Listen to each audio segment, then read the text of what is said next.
आणि सध्या जयंत पाटील बोलतात, आपण थेट जाऊया.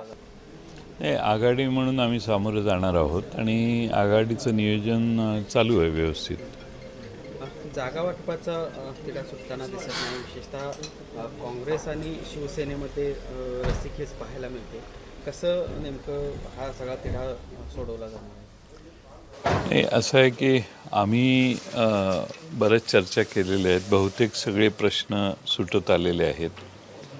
काही 1-2-3 जागांच्या बाबतीत मुद्दे राहिलेले आहेत. अपेक्षा आहे की तेही पुढच्या 1-2 दिवसात प्रश्न सगळे संपतील. वंचित बहुजन आघाडीबाबत काय निर्णय झालाय? आमची चर्चा चालू आहे त्यांच्याबरोबर. काय तरी फॉर्म्युला दिलाय जागा? 6 जागा. फॉर्म्युला नाही, आम्ही त्यांच्याशी चर्चा करतोय. कोणत्या जागा चर्चा चालू आहे.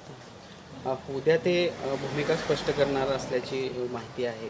6 जागांची मागणी देखील महाविकास आघाडीकडे केल्याची माहिती मिळते. काय नेमकं महाविकास आघाडीकडून वंचितसाठी?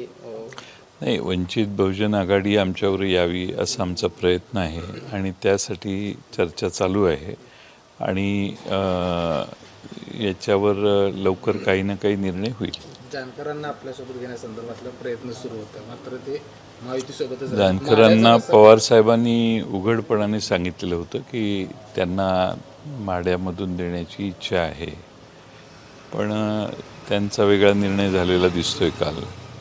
त्यामुळे आता माढ्यात आम्हाला पुन्हा नव्यानं विचार करण्याची पाळी आहे.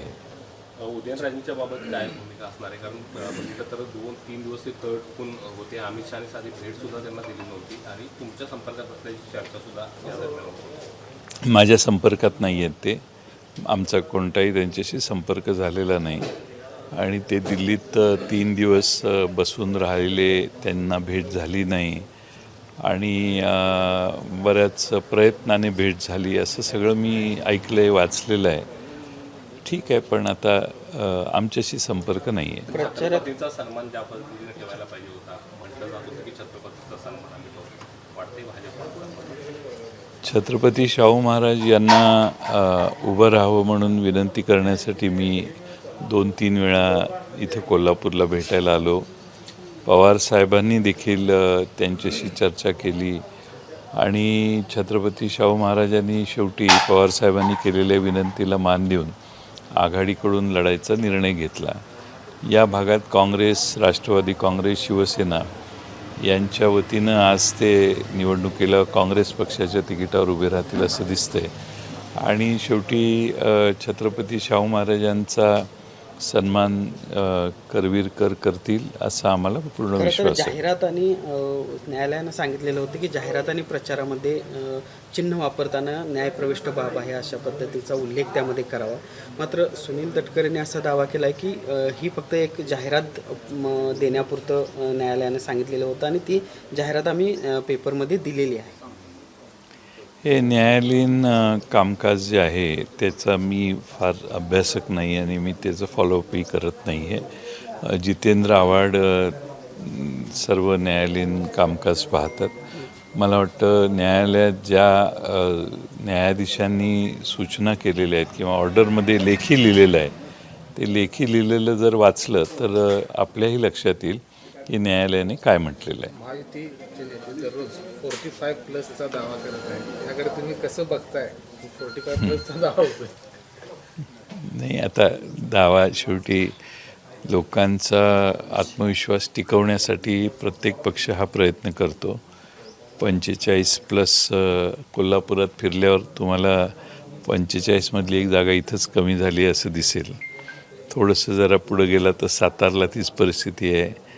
त्यामुळं 45+ आहे का नाही हे मला वाटतं महाराष्ट्रातल्या सगळ्या पत्रकारांना आमच्यापेक्षा जास्त माहिती आहे. धनगर समाजाला आरक्षण देण्याचं आश्वासन भाजपनं दिलेलं होतं, मात्र राष्ट्रीय स्वयंसेवक संघाचीच एक हे असलेल्या वनवासी आश्रमनंच या सगळ्या धनगर समाजाच्या आरक्षणाला आव्हान दिलं असा आरोप नाना पटोलेंनी केलेला आहे.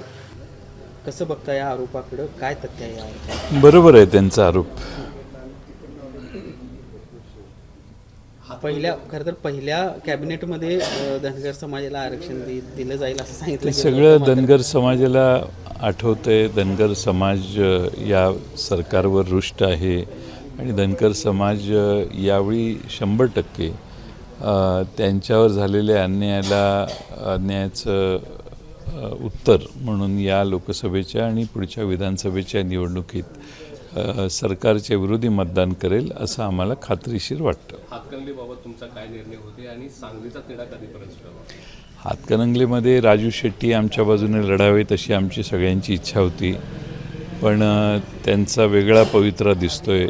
शिवसेनेचे नेते त्यांच्या संपर्कात होते, त्यांच्या बैठकीही झालेल्या होत्या असं आम्हाला सांगण्यात आलेलं होतं आणि आम्हाला वाटत होतं की एकत्रितपणानं ते शिवसेना, काँग्रेस, राष्ट्रवादी यांच्याबरोबर धर्मनिरपेक्ष आघाडीत सहभागी होतील आणि त्यांनी व्हावं अशी आमची सगळ्यांची अपेक्षा होती. पण सध्याचं चित्र असं काही दिसत नाही. उमेदवार देणार महाविकास आघाडी हातकणंगले नाही, त्यांनी पाठिंबा नाही घेतला तर मग महाविकास आघाडीला सर्व ठिकाणी उमेदवार उभे तर करावेच लागतील ना. सांगलीच्या जागेबाबत मोठा तिढा महाविकास आघाडीमध्ये निर्माण झालेला आहे. सांगलीच्या बाबतीत देखील शिवसेनेने त्यांचा उमेदवार जाहीर केलेला आहे, काँग्रेस पक्षाचे आणि आम्हा सगळ्यांचे त्यात काही मार्ग निघतोय का याचे प्रयत्न चालू आहेत. तर माढ्यासाठी आम्हाला आता दुसऱ्या उमेदवाराचा विचार करावा लागेल असं जयंत पाटलांनी सांगितलंय आणि सोबतच वंचित सोबत चर्चा थांबलेली नाही, ती अजूनही सुरू असल्याचंही त्यांनी म्हटलेलं आहे. एबीपी माझा, उघडा डोळे बघा नीट.